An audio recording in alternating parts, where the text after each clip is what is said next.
Welcome to Standout Subject Lines. This presentation is part of the email series from the Digital Toolbox. And my name is Lorraine Ball, and I'm going to be your presenter today. I've been an email marketing fan for almost 20 years. And today I'm going to share some of my favorite tips and tricks. A great email campaign starts with your subject line. Why do subject lines matter? Because you are in a battle for attention. This is what a typical inbox looks like. There are emails that someone has read and emails that they haven't read, and you're trying to stand out. All you have in the inbox is your subject line. And so if you want results from your marketing, you are going to have to up your subject line game. Now, when I say that marketing is about results, what kind of results am I talking about? For small businesses, results typically are not necessarily sales. Although we want sales, you're not necessarily going to get that right from an email. But what you can expect from a good email campaign are clicks and downloads, phone calls, registrations and appointments, and visits to your location.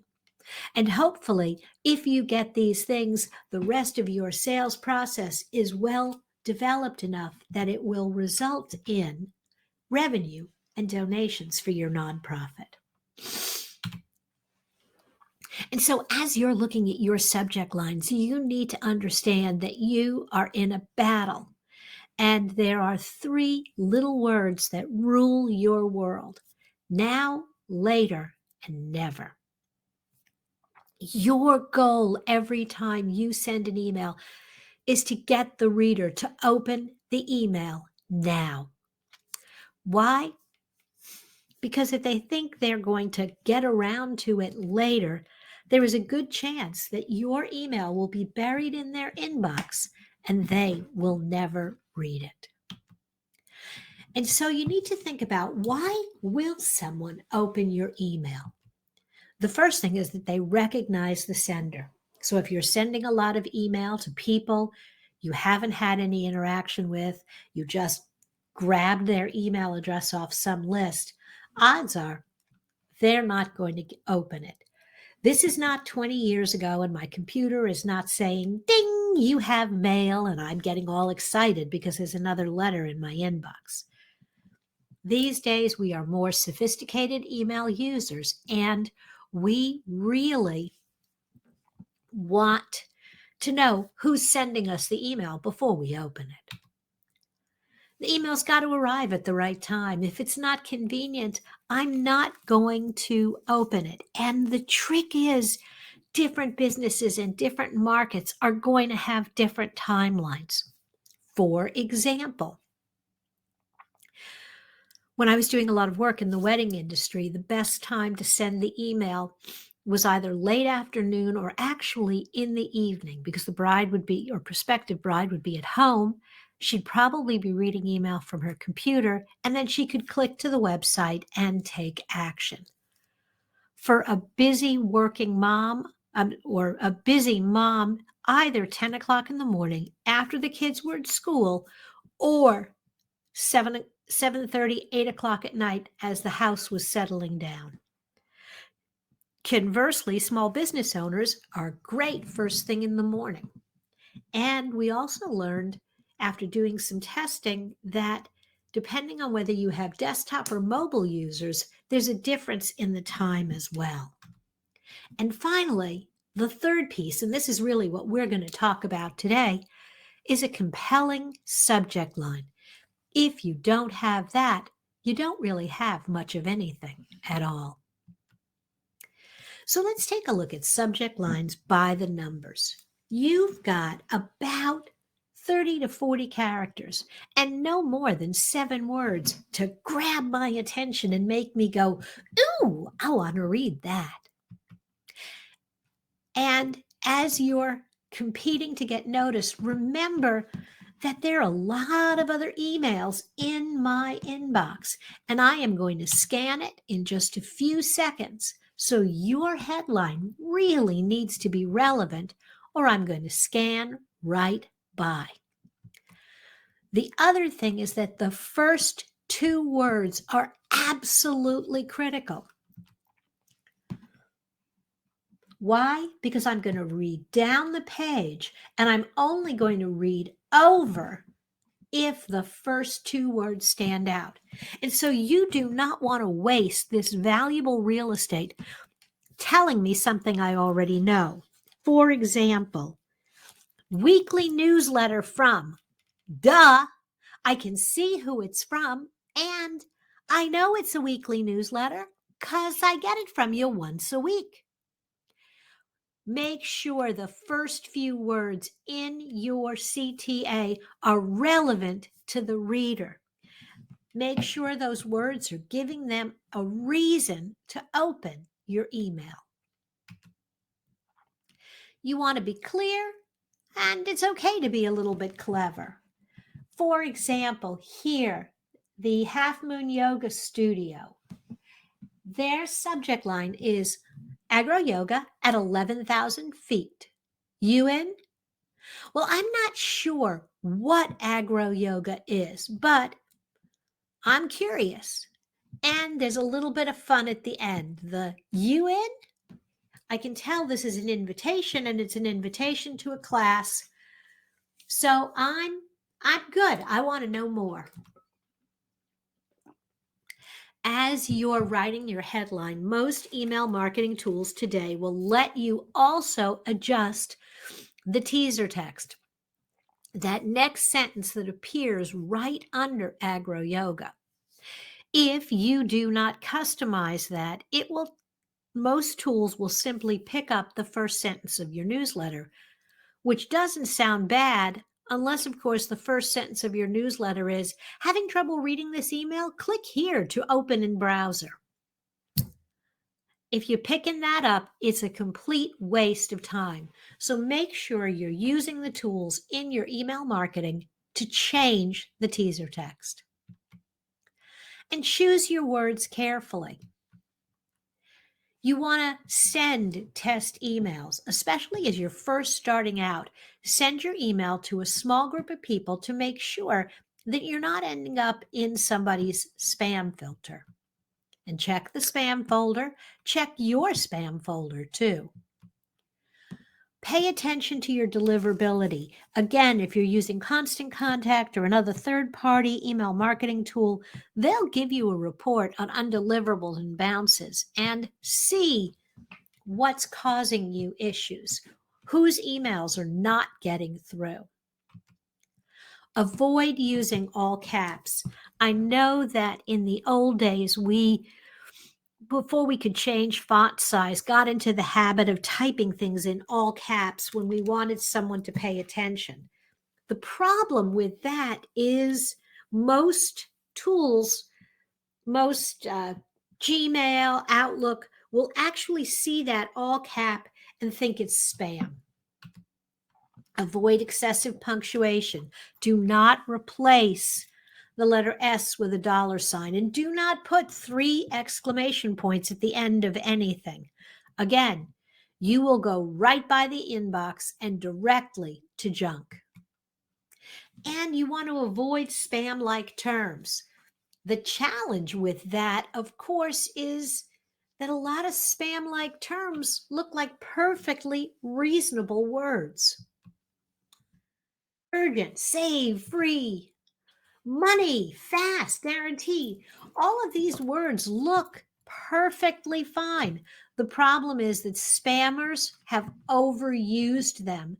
And so now you increase the chances that you'll end up in someone's spam file if you use them in your headlines. This is something that changes all the time. And so you just want to check. Typically, again, your email client your email software will tell you if you're using terms that you probably should avoid. You don't want to be misleading or deceptive. You don't want to imply that this is continuing a conversation when it's not. Don't use subject line or re as the first word in your subject line if it really isn't a forwarded email. Don't imply extra urgency. Urgent, take action now. And then I open the email and there's nothing really urgent. And don't be deceptive about the reader's actions. Your order confirmation. I'm going to open that. And if I find out that it's not really a confirmation for my order, I'm going to be ticked. And you may have gotten me to open it, but you will probably also get me to unsubscribe. And so I gave you a lot of don'ts. Now let's talk about some of the do's. Let's talk about writing subject lines like a pro. And here's the really cool thing. These same techniques not only work in email, they work on blog posts and they work on social media updates. If you can find a way to have a hint of mystery, something clever that leaves me a little bit scratching my head, that's okay. This headline from the New York Post is considered to be one of the most famous headlines of all time. There actually was a body found without a head, and it was a strip bar. But the wordplay of this writer is what caught people's attention. Headless body, topless bar. The pun was unmistakable, and at the same time, it left you wondering, what the heck? Shock or surprise? Cocaine marketing, it takes more to get high. This article was not about cocaine and marketing cocaine as a product. It was about how business owners get addicted to advertising or to doing a particular activity, sending an email, sending social media updates. And after a while, your audience gets used to whatever you're doing and your results begin to wane. And so you have to continually up your game. But when I shared this headline on social media and in my newsletter, I had a lot of people who stopped and went, "What? What are you writing about?" It was just completely unexpected. Go negative. The funny thing about people is we are more likely to respond to headlines and warnings that tell us how to avoid something rather than telling us how to do something. For example, how to ruin your carpet in 3 easy steps. Sounds kind of silly coming from a carpet cleaning company, but this was by far and away their best performing newsletter. Say something unexpected. With Noom, lose weight without dieting. That is the last thing I expect to hear. I have been told my whole life if I want to lose weight, I have to diet. And so this email and this subject line catches my attention. All right. So let's go back to English class. Some of those writing techniques that you learned in high school and see how you can apply them today. The first is something called an onomatopoeia. What an onomatopoeia is a word that brings to mind a sound. Boom, crackle, pop. When you see those words, you can't help but hear the sound in your head, and it catches your attention. An allusion is also called a cultural reference. Now, for someone my age, I remember the old Wendy's commercial with the actress Clara Peller. She was this tiny little old lady, and she would drive up to the window to get a hamburger at one of the competing hamburger joints. And there'd be a giant bun, and she'd open it up, and there'd be this tiny, tiny little hamburger, and she would howl. Where's the beef? And that expression came to mean, where's the substance? And people used that phrase for a really long time when they were evaluating any product, service, or idea. The problem is that it has been quite a few years since Wendy's ran that commercial, and an entire generation has grown up that does not remember Clara Peller. And so that cultural reference or that illusion may not be as relevant, particularly if you're targeting a younger audience. So if you're going to use cultural references, make sure that what you're referring to is relevant to your audience. An alliteration is a writing technique where you start every word or almost every word with the same letter. There's something about seeing the capital S, capital S, capital S, or just the same letter repeating that catches people's attention. Simple saving suggestions. We used to do this for a lot of our food clients. If we were producing an email newsletter filled with recipes, you might see wonderful winter warmers or savory seasonal soups. And those emails got opened. With chunking, what you're doing is you're bringing together perhaps unrelated ideas. Think about like when you go to the grocery store and you kind of walk in, you got 3 or 4 things you want to remember, and they're kind of not really related. And you're saying to yourself over and over again, butter, tin foil, potatoes, and salad dressing. Butter, tin foil, potatoes, and salad dressing. And you start to kind of get into a little bit of a rhythm. That's chunking. Lions, tigers, and the Springfield Bears. The oh my is actually a little bit of a cultural reference back to the Wizard of Oz. Something else that really this is kind of cool and different, but we've seen it a lot lately, and that is the use of brackets, not parentheses, but actually using these brackets in your subject line, and you use it to highlight a key word: new webinar, reminder, register now. It doesn't always work, but I'm starting to see a lot of emails where people are using this technique, and it catches my attention when I see bracketed words in the subject line. It's just something you don't normally see in a subject line, and anything out of the ordinary is going to get noticed. Oh, I have a few literary techniques in action. So those 4 things that I mentioned, taking a headline that says June promotion, ho hum, and turns it into splish splash. Oh, the prices we've slashed. You can almost hear something hitting the water. Joe's Pet Store News. Who let the dogs out? Pet shots this Saturday. If you're a certain age and you remember the band, you might be hearing in your head, who let the dogs out? And that's exactly what this headline is designed to do. Mother's Day specials? Let's try alliteration. Make mom's morning miraculous. And finally, sign up for summer camp. Yeah, okay. Or archery, fencing, and sailing camp 2021. So now you've got that rhythm going where you have the 3 words chunked together.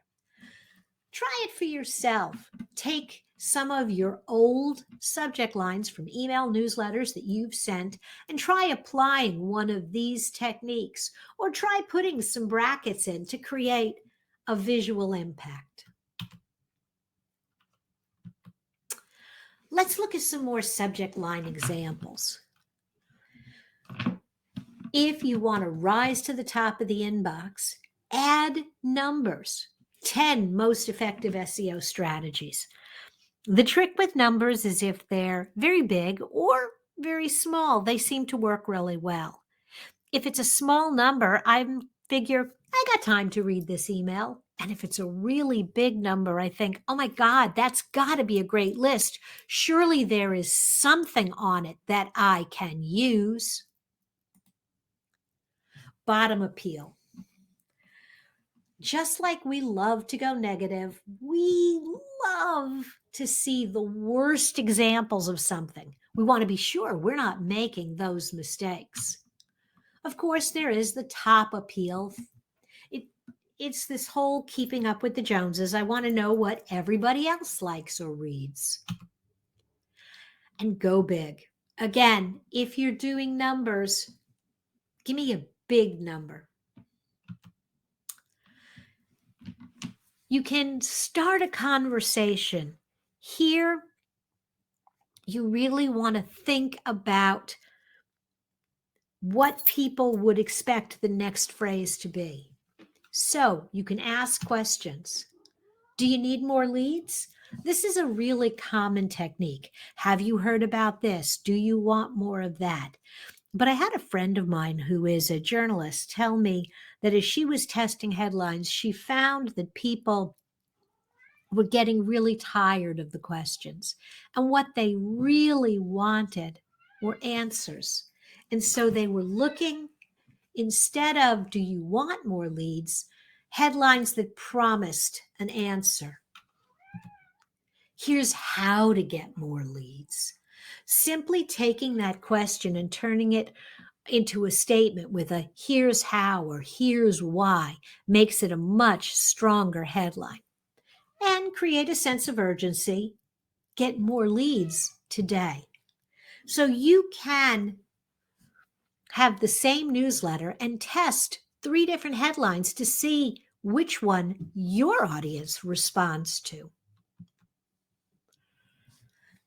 You can also create what are called focused subject lines. When you're doing an offer, buy one, get one. It's very specific. I know that's an offer. I can also do an exclusive offer that tells the reader, this isn't for everybody. It's a little more personalized, just for our VIP clients, just for our premium members. This offer is only available to senior citizens. And you can get personal in subject lines by adding someone's name. If you have first names in your database, I do an entire workshop just on personalization because human beings will look at something, and when they see their name, they're more likely to respond. It's just how we're wired. And so, personalized emails, I just want to talk about them for a minute. They are actually 26% more likely to be opened. The click-through rate on an email that has been personalized is higher than on a traditional email. And you actually see higher conversion levels when you put people's first name in an email, when you add relevant facts. And so instead of just it's booster shot time, this is using the constant contact tool. You can add the first name right here in the subject line and then have a phrase like this, first name or dog owner, because if you don't have the person's first name, you might want to still have a word or phrase there. And now this is what it looks like. The double brackets tell you that individual text is going to be replaced in the final version. And so now in my inbox, I will see, hi, Lee, it's booster shot time for your dog, or hi, dog owner, it's booster shot time for your dog. This is okay. This is really powerful. It indicates that you know me and you know that I have a dog. Where can you find inspiration for subject lines. If you feel like your subject lines are getting a little bit stale, go to magazines and newspapers, stand in the magazine aisle for a little bit and look at the headlines. Look at the tactics that these writers are using. Look at blog titles, read your competitors' blogs, read blogs on totally unrelated subjects, and see which ones capture your attention. Subscribe to e-newsletters. You can have a separate email address that you have them all sent to so they don't clutter up your inbox, but subscribe to a lot of newsletters to get a sense of which ones do you want to pay attention to. Go to Google and do a search result. Type in the title you think you want to use and see what suggestions come up. And look at social media. Look at all the things that you see in your newsfeed and look at what's actually grabbing your attention. And then test the alternatives. We did a test where we had 3 different versions of this subject line. It was all about improving email. The first one was a little bit in your face. No time for email? That's like saying you got no time for sales. This is, again, it's a little in your face, and not everybody can use this style. That works for me, and my audience has come to expect a little bit edgy. The middle one is kind of boring and bland. It's time to rethink your email. Your email marketing needs to be refreshed. Learn how. To me, that felt like a dish of broccoli. I knew it was going to be good for me, but there wasn't anything exciting. And the third one is your email failing? We went negative with this to really grab people's attention, save time, and stay out of the spam folders.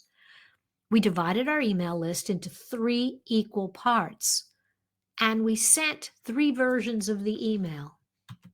For our audience, this was the top choice. They liked that little bit of edgy. They responded well to that. The second choice, pretty close, was the negative, and this particular subject line really didn't do it. What that told us, and we did a series of tests over the next few weeks, was that we could go edgy and we could go negative, and that was a strategy that worked really well.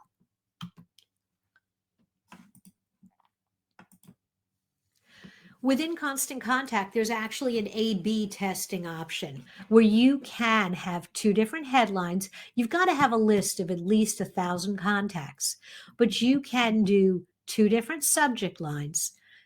The system will send a test for each one, and then within 48 hours, it'll, quote, declare a winner, and then it will send the rest of the emails. So 400 people got the first one, 400 people got the second, and then 1,200 more got the more popular one. And so it's a really nice way, if you're not sure what your audience likes, to do the test without creating separate lists. And the trick is you want to measure and adjust over time. You want to look at what's working, what's not working, which emails are getting opened, which emails are getting great clicks. Do more of that. Dive into the numbers and really look at heads-up comparisons of individual campaigns. You can pick up to 5 campaigns and really do a closer look to see if you can figure out what your readers want from you. Basically, there are 4 steps to creating great headlines. The first is knowing when to send the email. The second is doing your research, testing different alternatives, looking for inspiration, testing the variations, and then adjusting over time. Okay, that's a wrap for this topic. Now's a great time for questions if you have them.